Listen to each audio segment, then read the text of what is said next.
जवनिया के बुत न सके से जिया पसैया संगे सुत न सके। अगिया जवनिया के बुत न सके से जिया पसैया संगे सुत न सके। दुख बुझी न हमार के तमान करे मुँह देखी ना भातार के।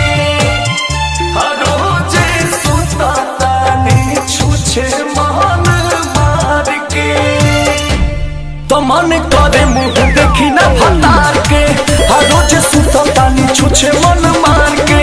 हो मन करे मुँह देखी ना भतार के हो रोज सुततानी छुछे मन मार के।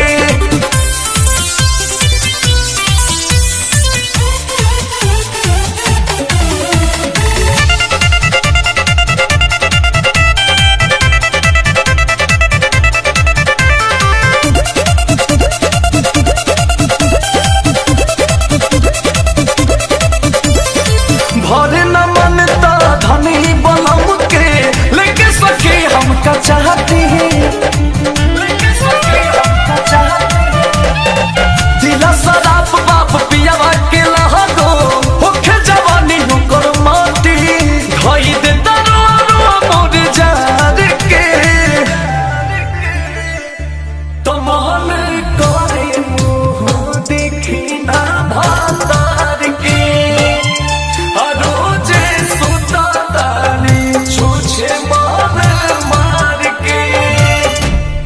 मन करे मुँह देखी ना भतार के रोज सुततानी छुछे मन मार के। हो मन करे मुँह देखी ना भतार के हो रोज सुततानी छुछे मन मार के।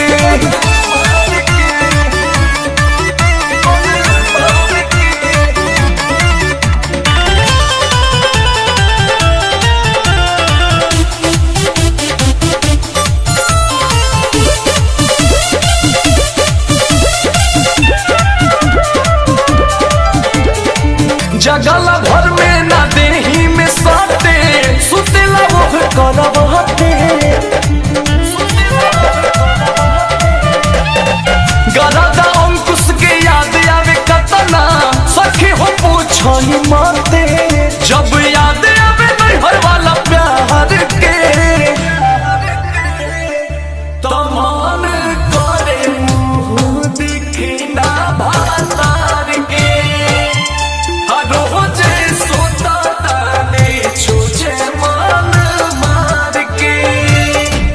तो मन करे मुँह देखी ना भतार के हो रोज सुततानी छुछे मन।